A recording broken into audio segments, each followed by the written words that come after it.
7 na. Tama nga lang kasi kung babalik pa ako ng office, parang ilang oras na lang rin ako doon. Kaya uwi na lang tayo.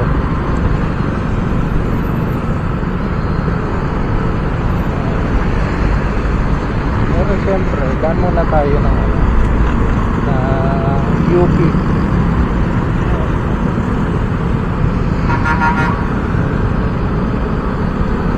Para maiba naman.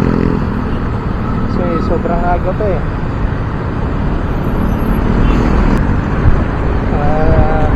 Ngayon ko na lang ulit nakikita pang UP. Hindi na talaga ako nakakadaan dito eh. Titignan ko lang naman, tapos babalik na tayo.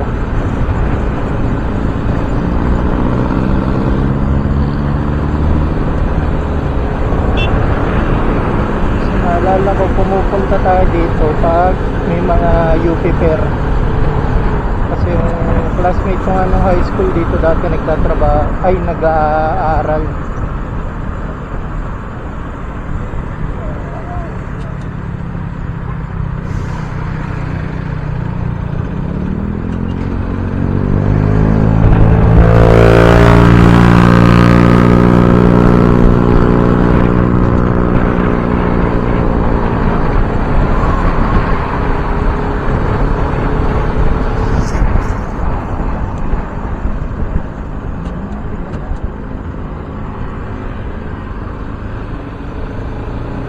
Iba lang ba? Mga gala-gala lang.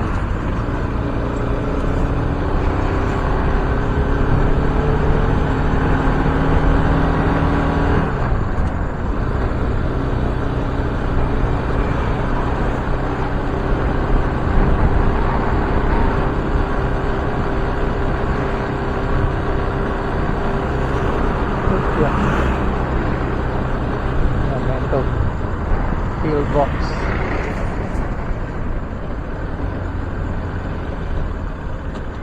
Parang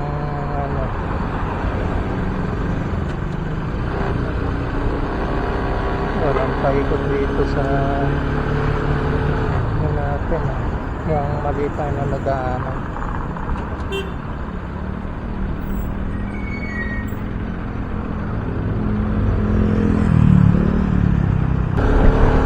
Ikot tayo.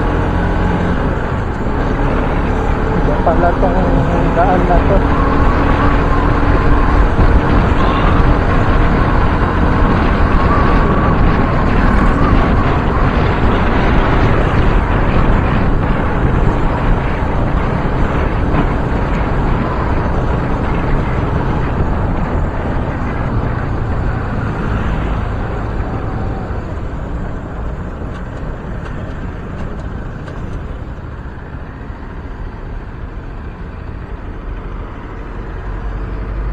Di ba mag-left turn dito at naka ano siya?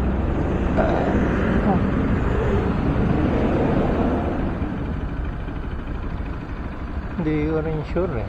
Pero mas maganda huwag na tayong dumiretso kung hindi naman nakago. Tinanong ko nga pag ganun, hindi ka talaga dadaan eh.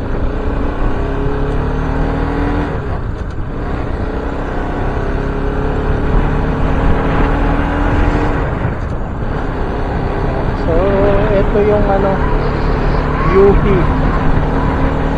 Tamang gala lang tayo. Tapos pagdating natin doon, iikot lang rin naman tayo. Gusto lang natin makita. Kasi ito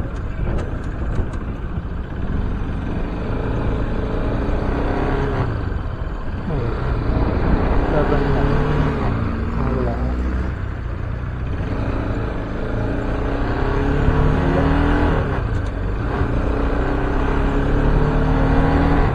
Wala ko may may stoplight.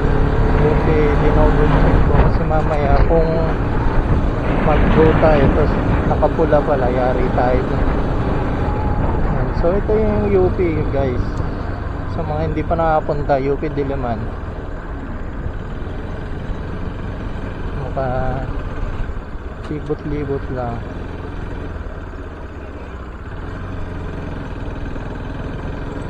Nasaan ba yung ano na? Sabi nila yung lolo daw ni mami, nakalagay daw yung pangalan doon sa parang ano eh, justice, sa justice department ng ano ng UP, kasi siya nga yung pinakaunang naging ano ng ano poblasyon Bulacan, unang naging judge. So tapos dito pa siya nag-aaral sa UP, so nandito nga yung pangalan niya daw, pero ako hindi ko talaga sure eh kung nasaan eh.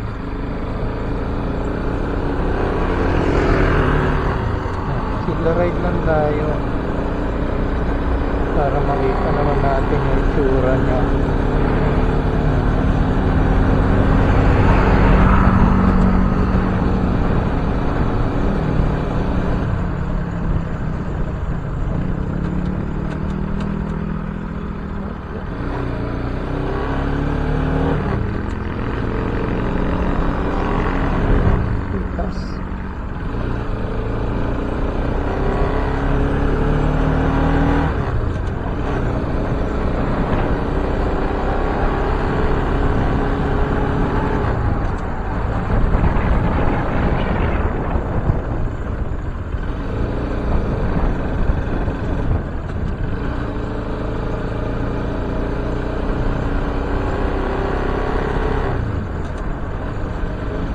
Paikot lang naman to, tapos ito Sanggan Garden.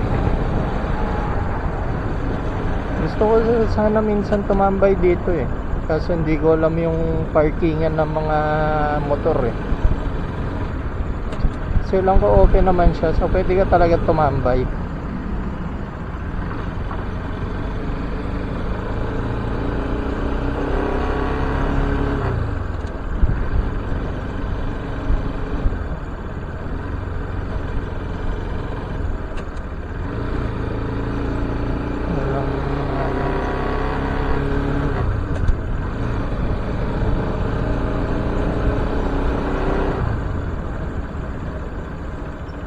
Ikot lang tayo.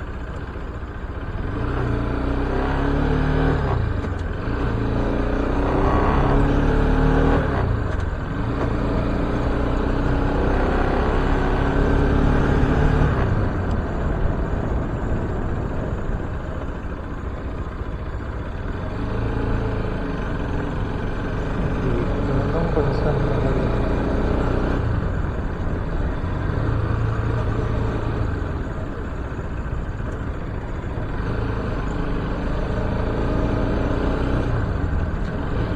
Parang onti ngayon ang estudyante dito. Thursday pa lang naman, may pasok naman eh. Pero hindi ko alam ba't ang onti ng tao.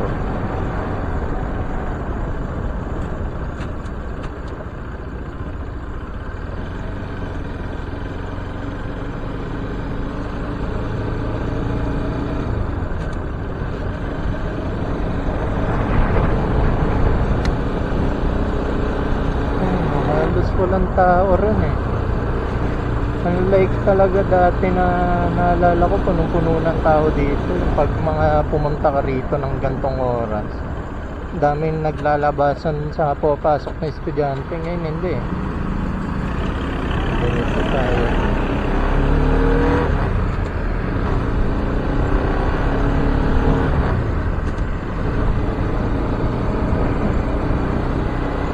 Tamang rides lang. Yan, ang ganda.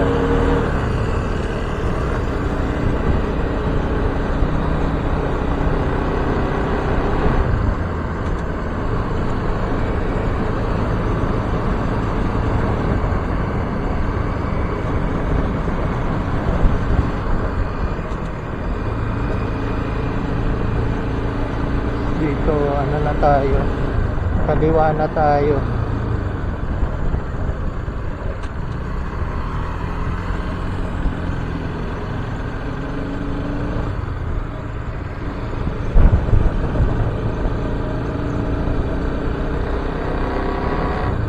Palabas na ulit tayo, yun lang. Nag-tour lang talaga tayo.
labas na tayo.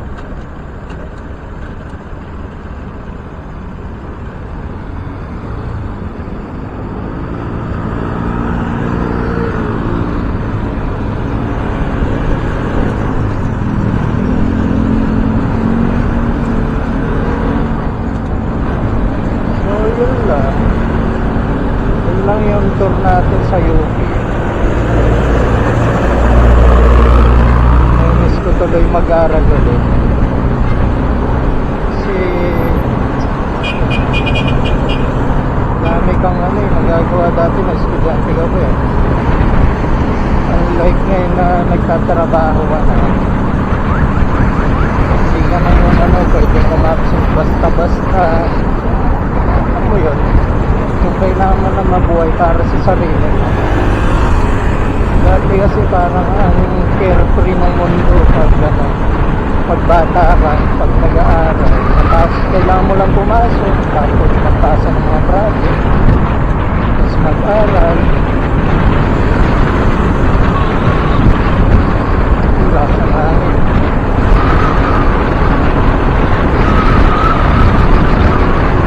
Lakas ng hangin ngayon, grabe.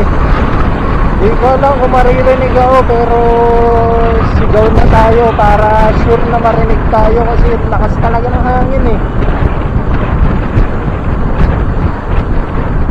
Ayan, time check. Na, 1:53. So almost, pa-2 na talaga. Naisip ko kanina, kung babalik pa ako ng office, talagang ilang oras na lang ako doon. Wala na rin akong magagawa, para tatambay na lang ako kung bumalik pa ako. Kaya uwi na lang tayo. Siguro kung babalik tayo sa pagiging high school or college, basta kung babalik tayo sa time na nakapag-aral pa ako, pinakauna ko talagang gagawin magbabar talaga ako. Pupunta ako dun sa mga bar na may mga sayawan, kasi nung college ako talagang medyo ako pumunta sa ganun, kasi syempre wala tayong pera eh. Yung mga pupunta sa ganun na lang ko mga big time talaga. Tapos syempre wala naman tayong wala rin naman tayong gagawin masyado doon, kasi hindi naman tayo marunong sumayaw. Tapos maingay pa yung music, parang hindi tayo sanay. Pero syempre gusto ko rin ma-experience kahit one time lang.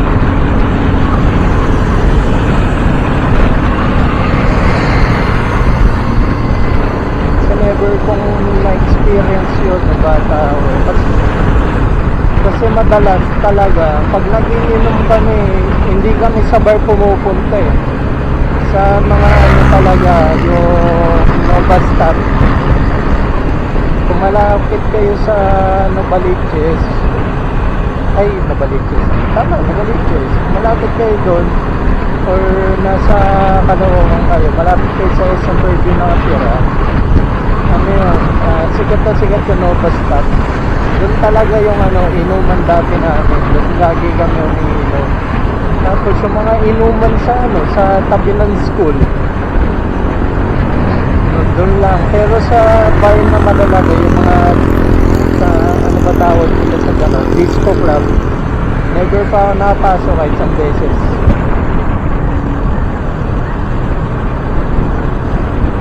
Ayun yung mga parang hindi naman siya regrets, pero yung mga time na sana nagawa ko, never ko kasi nagawa talaga yun. So ano pa ba? Siguro yung dapat nag-aral ako mabuti para kahit papaano maganda yung work natin, hindi tayo nahihirapan magtrabaho, maganda yung background. Pero wala na nangyari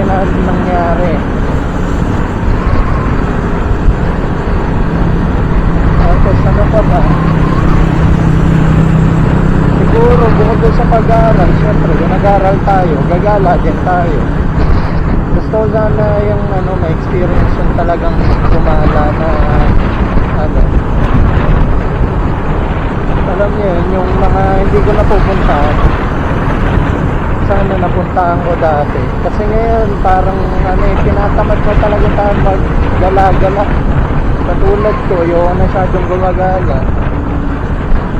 Kasi isipin mo, pagka tapos ng, pag gumala ka ng ano, ng Sabado,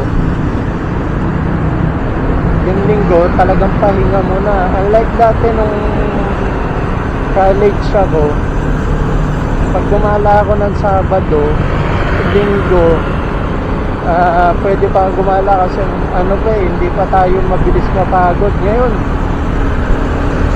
parang pumunta lang ng MOA, pagod na ako eh. Eh dati, nagpapalikan ako nun from Bulacan to MOA.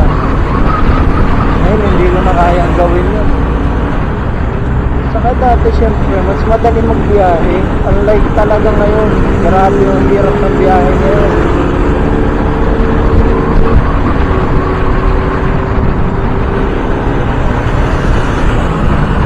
Siguro pag ano,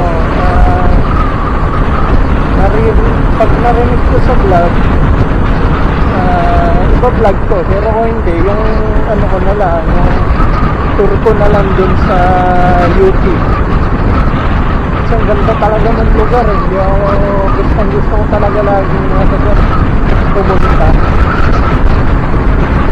Kahit tumambay man lang, kaso yun nga, hindi ko alam yung ano dun eh. Papunta ron. Ay, hindi ko alam yung ano eh, parkingan ng motor. Hindi ako pupunta. Kung pupunta naman ako na nakamotor, ikot lang talaga. Kasi hindi ko nga kabisado eh.